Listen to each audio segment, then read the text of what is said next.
Hello, hello, hello, what's up? Today I'm going to talk about a key concept towards authenticity, happiness, and fulfillment.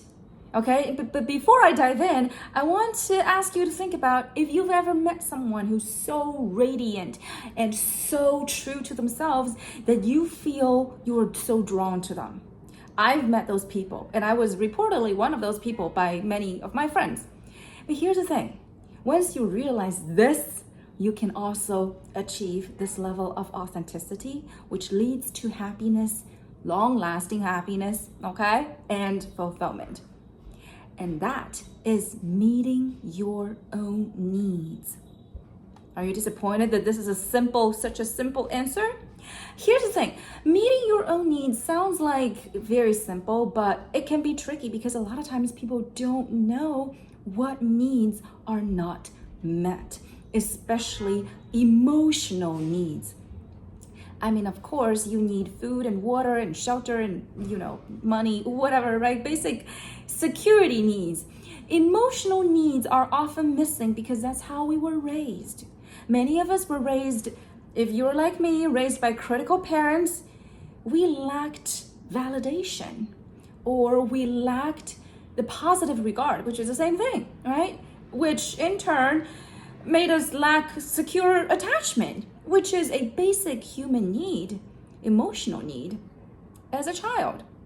So those are the things that, since they've been missing ever since our childhood, as we grew up, they become very hard to identify because this is the world that we know. When this is the world that you don't know what you're missing. You don't know what you don't know, right? So that's why if you feel that you are suppressed, that something's always missing, that you're always chasing something, but you cannot get it. You tried many things. You tried achievements. You tried, God forbid, addiction. You tried many things, but it's not there. Most likely you're missing emotional needs. And that can lead you to lose your authenticity, because if you have unmet needs, you're going to try to get them from somewhere else. And because you want to try to get them from somewhere else, you're going to change or suppress part of yourself to get that need. Okay, so Dr. Gabor Mate, right now I have his book, this one, The Scattered Minds, okay? But I also read other books. I think it's The Myth of Being Normal, right?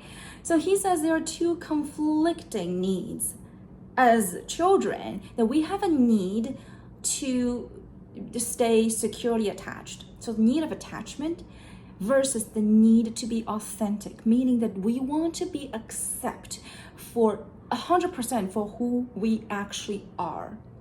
We want to be acknowledged. We want to be understood. We want to be felt. Okay? So these are two distinct needs, but sometimes, a lot of times, they conflict each other, because our need for attachment can conflict our need for authenticity. Meaning, let's say if we get angry, if we misbehave, if we're upset, our parents do not give us the attention and love that we crave for the secure attachment. So what do? Of course, we are going to give our need for authenticity, give it up for the need for attachment. It's part of survival, right? So here's the thing. If you find that's the case for you, because that certainly was the case for me, what you should do is to learn to let go of attachment. Remember, now you're an adult, or at least I hope you are.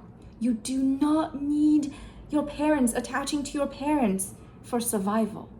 This is how we reparent ourselves, is that now we can provide the secure attachment to ourselves.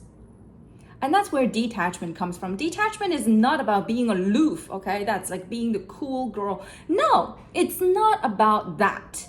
Detachment is really about not attaching to certain outcomes, because whatever happens, you are still you. You can't handle it. You are not gonna die. You're not gonna starve. You're not gonna you will figure it out. That's the thing about so that you can become detached. And a lot of times this is triggered in dating and relationships, right? Because when we attach to someone, then we get attached to the outcome of where this is going. And I say this especially for women because I am one, right? So when you have that attachment, you actually will give up part of yourself for that attachment. And when you give a part of yourself, actually, guess what? You're less attractive because the right person is attracted to 100% of who you are, all of you. But if you give up part of yourself for their to win attachment with them, you become less attractive and people are not attracted to you, you know? So, and it's the same thing with friends, right? Have you ever met those needy friends who always want something from you? You don't want to spend time with them because that energy repels people, right? So that is the key. When you meet your needs, when you know that whatever happens, I'm still gonna be me, you know, when you meet those needs, you're more likely to be authentic to yourself, to accept every ounce of yourself. And that's the thing. You have to accept every part of yourself. Now it's not up to your parents, okay? It's entirely up to you. So if you think you are too needy, too big, too nervous, too weird, too quirky, whatever that is, you know, too anxious. I run out of adjectives, but you get the idea. If you do not accept those parts of you, you cannot expect anyone to meet the needs for you. Once you accept those parts of you, you can start from there. You can become a more attractive version of you, but it has to start from acceptance. It cannot start from a place of, I don't like this part of me, so I'm gonna hide it and I'm gonna change myself into a different version. It has to start with acceptance. And when you accept yourself, 100% yourself, you are more likely and quickly to attract people into your circle who also accept themselves. And you will find that you're more attracted to them as well because they accept themselves. Yeah? So that really is the key. And how do we achieve that? I think you gotta stay tuned to my upcoming book, Funny as You Are, an overachiever's guide to transcend childhood trauma and become the most vibrant you. But today I'm just giving you a basic idea, right? And I'm already running out of time. Yeah. So anyway, this is I Ching. I am the weirdly funny nerd who helps you transcend your childhood trauma. And if you like my video, stay tuned. Hit like, share, comment, whatever. I would love to hear from you. And I have more videos coming soon. And stay tuned to my book. Oh, also, follow me on Instagram if you want to watch my stand-up comedy. Okay? All right. I love you. I'll see you next week. All right. Bye-bye.